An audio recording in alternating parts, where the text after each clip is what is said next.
A church full of grace. The News Church.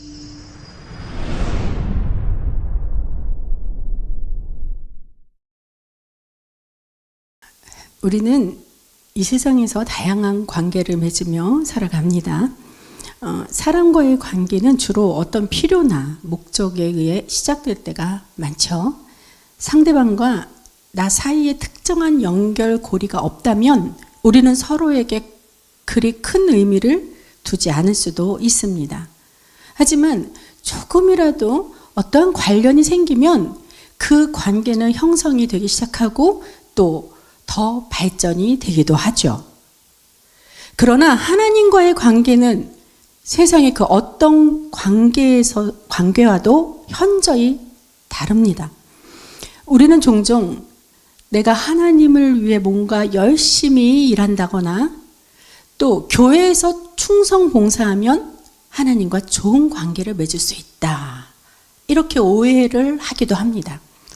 오해입니다. 물론 하나님을 위한 헌신과 봉사는 아름다운 일이죠. 하지만 이것이 하나님과의 관계를 시작하거나 그 관계를 더욱 깊게 만드는 그 근본적인 방식이라고 생각하는 것은 우리의 착각일 수 있다는 겁니다. 하나님은 질서의 하나님이십니다. 그분은 모든 일을 섭리 안에서 질서 있게 이루시며 특히 관계 형성에서도 분명한 우선순위를 가지고 있어요. 하나님은 우리에게 이 일을 하면 나와의 관계가 돈독해질 것이다. 혹은 이 일에 충성하면 내가 기뻐하고 너를 사랑할 것이다. 이렇게 말씀으로 이런 말씀을 먼저 하신 적이 없다는 겁니다. 오히려 그분은 우리 자신, 저와 여러분의 존재 자체를 원하십니다. 왜냐하면 하나님은 우리를 축복의 도구로 그 당신의 하나님의 형상대로 빚어 만드셨기 때문입니다. 우리 인간은 그분의 손으로 직접 빚으셨어요. 그러니 만물보다 우리를 얼마나 더 소중히 여기시겠습니까? 자, 오늘 우리가 함께 나눌 요한복음 15장 4절에서 12절까지의 본문 말씀, 바로 이 참 포도나무의 비유는 이처럼 하나님과의 특별한 그 관계, 즉 어떻게 하면 우리가 하나님께로 더 가까이 나아갈 수 있을까 하는 그 가장 중요한 질문에 대한 답을 제시합니다. 우리는 모두 하나님을 더 깊이 알고 그분과 친밀한 관계를 맺기를 갈망하지만 때로는 그 방법을 알지 못해 헤매거나 영적인 침체에 빠지기도 해요. 예수님께서는 이 비유를 통해 우리가 하나님께 가까이 가는 가장 본질적인 방법을 가르쳐 주셨습니다. 그럼 시대적 배경을 한번 볼까요? 이 구약 성경에서 포도나무는 종종 이스라엘 백성을 상징했어요.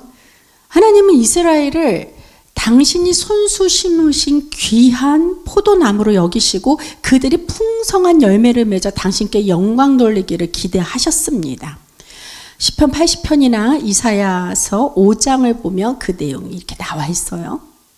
근데 이스라엘은 종종 하나님을 떠나 우상을 숭배하고 불순종의 열매를 맺으며 하나님으로부터 멀어졌습니다. 이사야 5장에서 비유된 극상품 포도나무를 심었는데 들포도를 맺었다는 의미가 바로 그것입니다.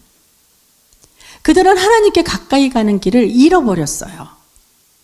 이러한 배경 속에서 예수님은 나는 참 포도나무요 라고 선언하십니다. 이는 자신이 하나님께로 나아가는 유일하고 참된 길임을 분명히 밝히신 것이에요.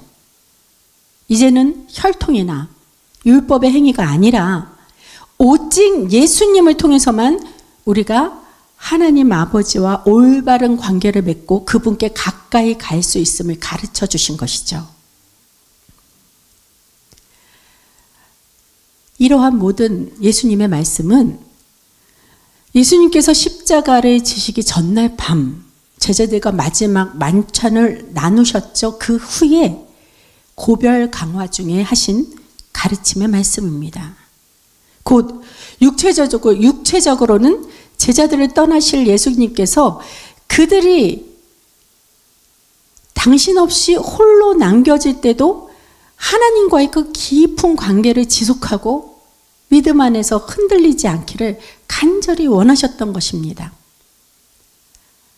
제자들은 스승이 떠나시면 어떻게 하나님을 섬기고 어떻게 우리끼리 사명을 감당할 수 있을지 두려워했을 것이란 거예요. 그래서 예수님은 이러한 제자들의 마음을 아시고 그들에게 하나님과 계속해서 친밀하게 동행할 수 있는 궁극적인 비결을 알려주셨습니다. 그것은 바로 예수님만에 거하는 것, 예수님만에 거하는 것이었습니다. 이는 단순한 신념을 넘어선 그 생명을 나누는 유기적인 연합을 통해 하나님께 가까이 가는 방식이었던 것입니다. 오늘날 우리에게도 이 말씀은 강력한 울림을 줘요. 우리는 삶 속에서 하나님과의 그 단절감이나 영적인 공허함을 느낄 때가 있습니다. 하나님께 더 가까이 가고 싶지만 그 방법을 몰라 방황하고 좌절하기도 합니다. 요한복음 15장의 오늘 본문은 이러한 우리의 갈증에 대한 명확한 해답을 제시하고 있어요. 우리가 예수님께 깊이 뿌리 내리고 그분과 긴밀하게 연결되어 있을 때 비로소 우리는 하나님 아버지와 온전히 동행하며 그분의 뜻을 이루는 삶을 살 수 있습니다. 이것이 바로 우리가 찾던 하나님께 가까이 가는 가장 확실한 길이며 우리 삶에 참된 의미와 충만한 기쁨을 가져다 줄 유일한 방법입니다. 자, 그럼 이제 우리는 이 말씀을 통해 예수님께서 우리에게 원하시는 그 하나님과의 관계가 무엇이며 우리가 어떻게 하면 그분께 더 깊이 나아가 친밀한 교제를 누릴 수 있을지 함께 깊이 묵상해 보고자 합니다. 오늘 본문은 우리가 하나님께 가까이 가는 구체적인 삶의 방식을 제시하고 있어요. 첫째, 하나님과의 관계에서 가장 중요한 것은 무엇일까요? 바로 관계의 우선순위를 올바로 세우는 것입니다. 이러한 관계의 우선순위를 잘 보여주는 예가 바로 가나 혼인잔치 이야기예요. 예수님께서는 그 잔치에 초대를 받았지만 홀로 한쪽에 외로이 계셨습니다. 우리가 믿는 신앙인이라면 어떤 행사에서든 예수님을 먼저 초대하고 그분을 가장 우선순위에 두며 진심으로 섬겨야 마땅합니다. 그런데 어떠했나요?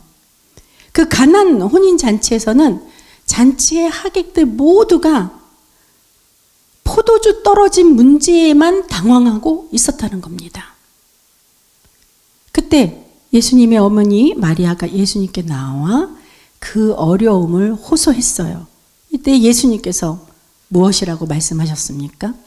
요한복음 2장 4절 말씀 직접 화법으로 기록되어 있어요. 여자여, 나와 무슨 상관이 있나이까? 예수님은 일을 행하시기 전에 먼저 관계성을 물으셨어요. 이것은 단지 너랑 나와는 아무 상관이 없다는 이런 냉정한 말씀이 아니었습니다. 여기에는 깊은 영적인 의미가 담겨 있어요. 그 영적 의미가 무엇일까요?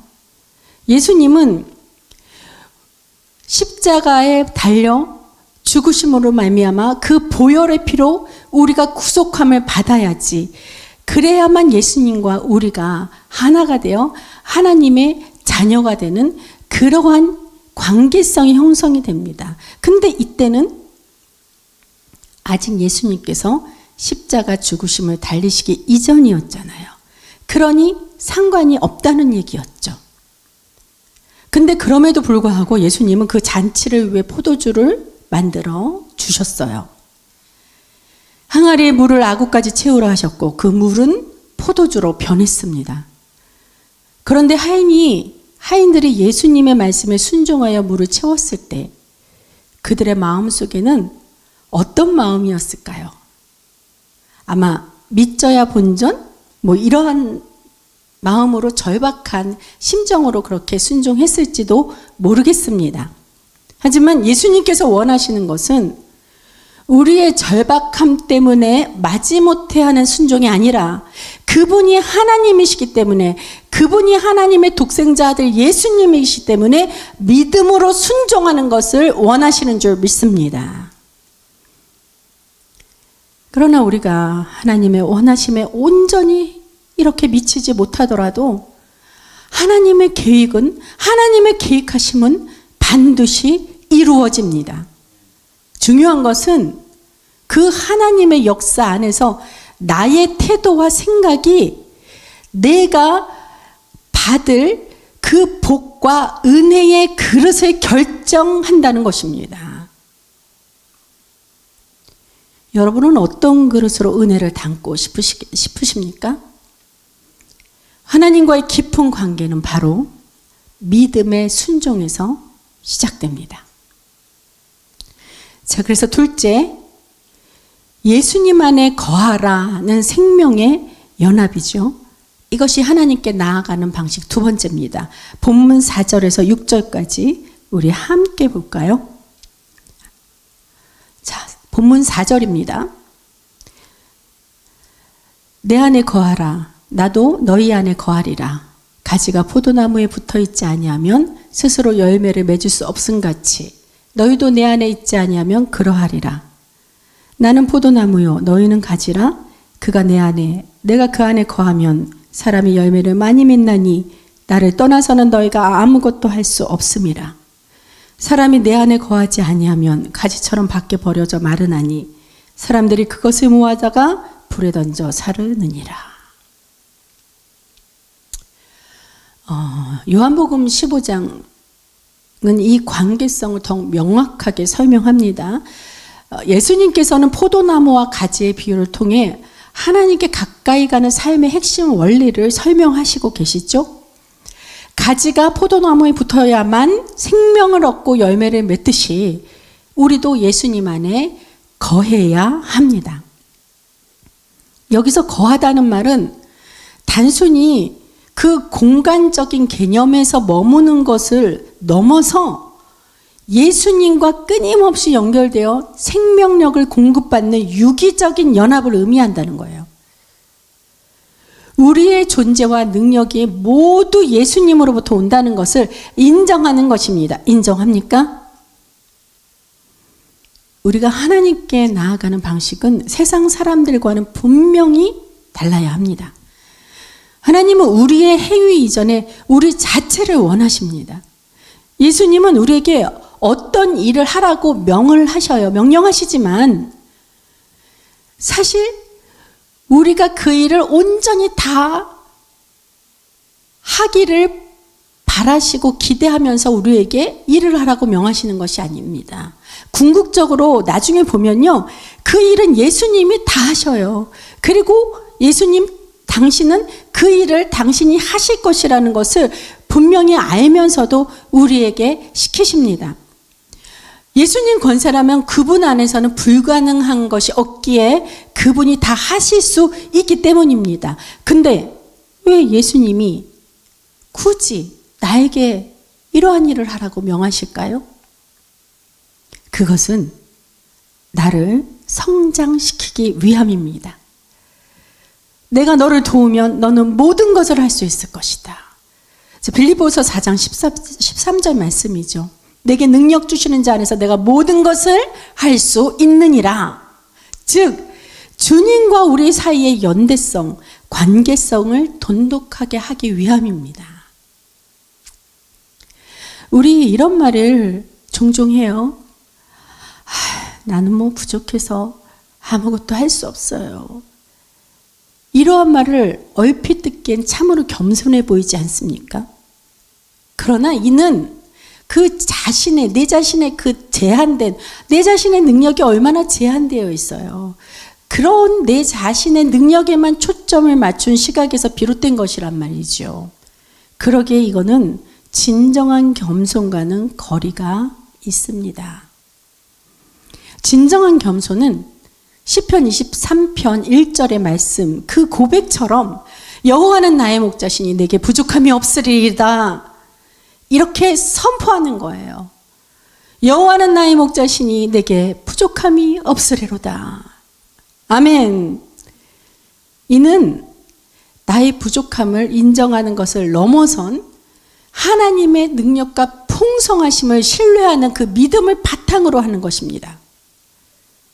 겨자씨 하나만큼의 작은 믿음이라도 하나님의 능력을 믿는다면 산을 옮길 수 있다고 성경 말하고 있잖아요. 그러므로 참된 겸손은 하나님의 관점에서 보는 겁니다. 하나님의 관점에서 볼 때 나는 능력이 있다라고 선포하는 거예요. 하지만 반대로 교만은 하나님께 의지하지 않고 스스로 모든 것을 할 수 있다고 착각하는 거죠. 이 착각이 바로 교만이란 말입니다. 하나님 곁에 가까이 가기 전에 우리는 먼저 우리 자신의 존재를 알고 정체성, 나 자신의 정체성을 확립해야 합니다. 결혼은 사랑하는 남녀가 서로에게 반지를 끼워주면서 평생 함께할 것을 약속하죠. 그렇듯이 하나님은 우리를 지극히 사랑하심으로 택하셔서 당신의 자녀로 삼아주시기 위해 우리의 신랑 되신 그 그리스도 예수님께서 보혈의 피를 흘리게 하심으로 우리를 구속하시고, 그 구속하심으로 말미암아 우리는 언약의 피로 맺은 하나님의 영원한 자녀, 영원한 신부가 된 줄로 믿습니다. 예수님을 떠나서는 아무것도 할 수 없다고 말씀하신 것은 우리의 모든 선한 행위와 열매는 오직 그분과의 친밀한 관계에서만 가능함을 강조하신 겁니다. 하나님께 가까이 간다는 것은 바로 이 생명의 근원과 끊어지지 않는다는 것이에요. 만약 이 관계가 끊어진다면 마른 가지처럼 아무런 영향력도 열매도 생명력도 없이 결국 그냥 버려지게 되는 것이죠. 자, 계속해서 세 번째, 말씀 안에 거할 때 기도의 응답을 받습니다. 7절 말씀입니다. 우리 함께 봉독합니다. 너희가 내 안에 거하고 내 말이 너희 안에 거하면 무엇이든지 원하는 대로 구하라. 그리하면 이루리라. 하나님께 가까이 가는 구체적인 길 중 하나는 바로 예수님의 말씀이 우리 안에 거하게 하는 것입니다. 우리의 능력은 아무것도 없어요. 우리는 오직 성령의 능력의 힘으로 살고 성령의 힘으로 예수의 이름으로 구원받아 살 수 있습니다.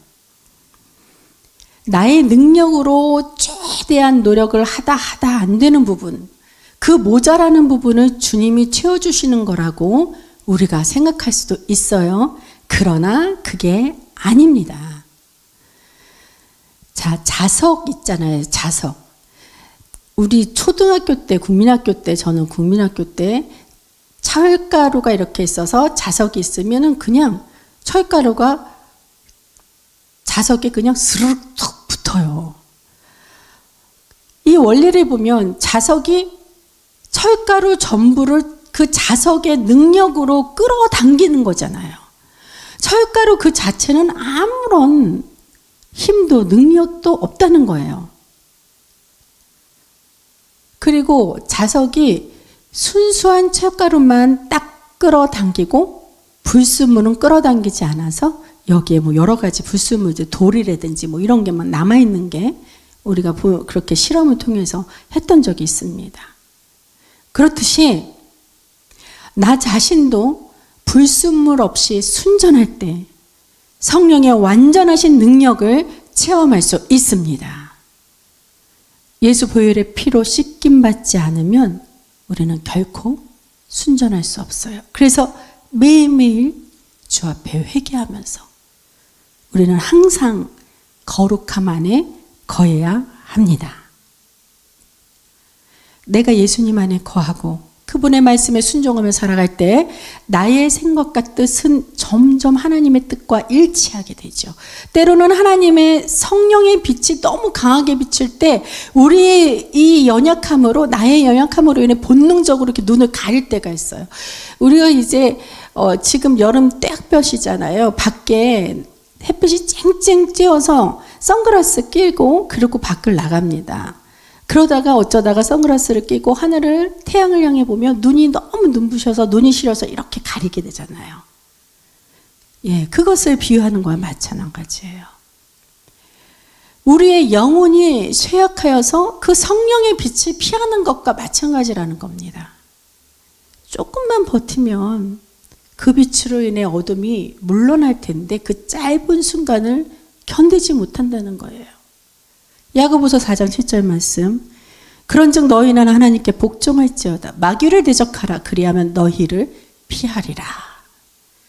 마귀가 무서워 피할 때까지 주님의 능력을 믿고 그 빛 가운데서 피하지 말고 버티라는 겁니다.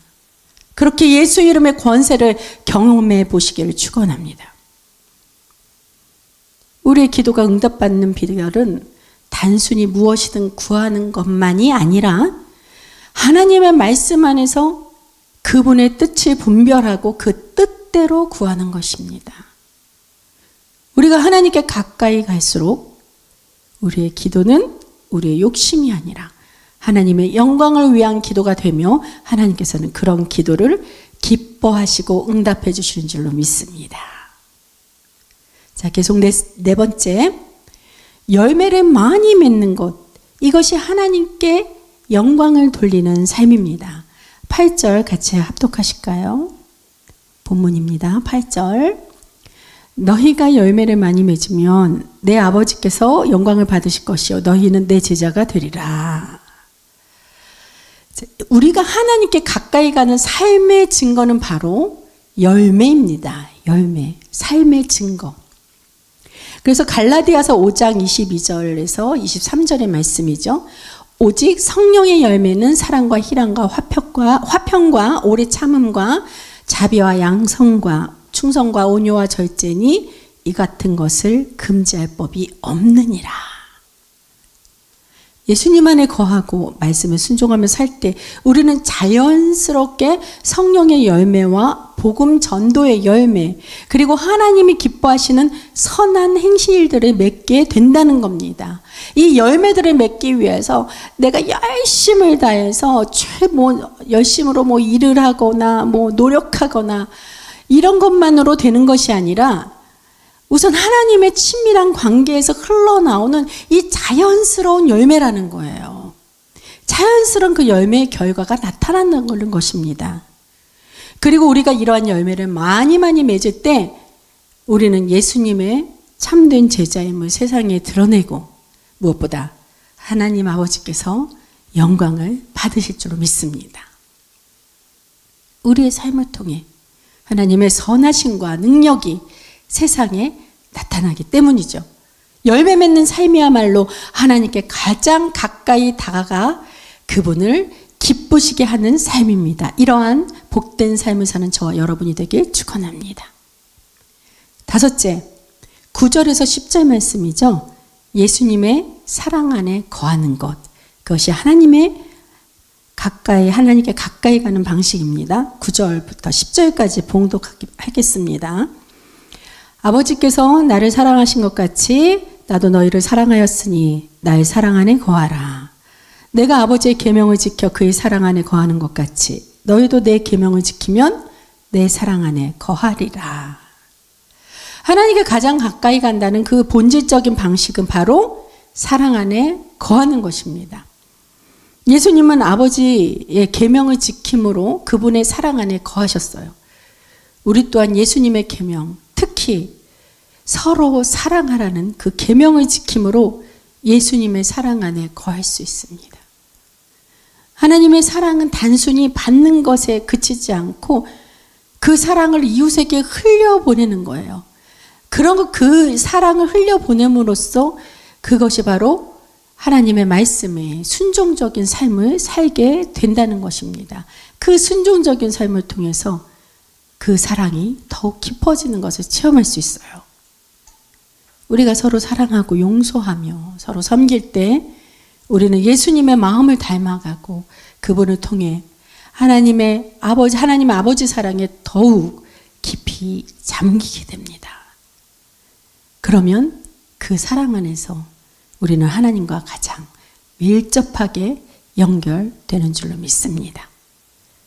마지막으로 이 모든 것은 우리의 기쁨을 충만하게 하기 위함이라고 본문 11절에서 12절까지 기록되어 있어요. 우리 봉독합니다.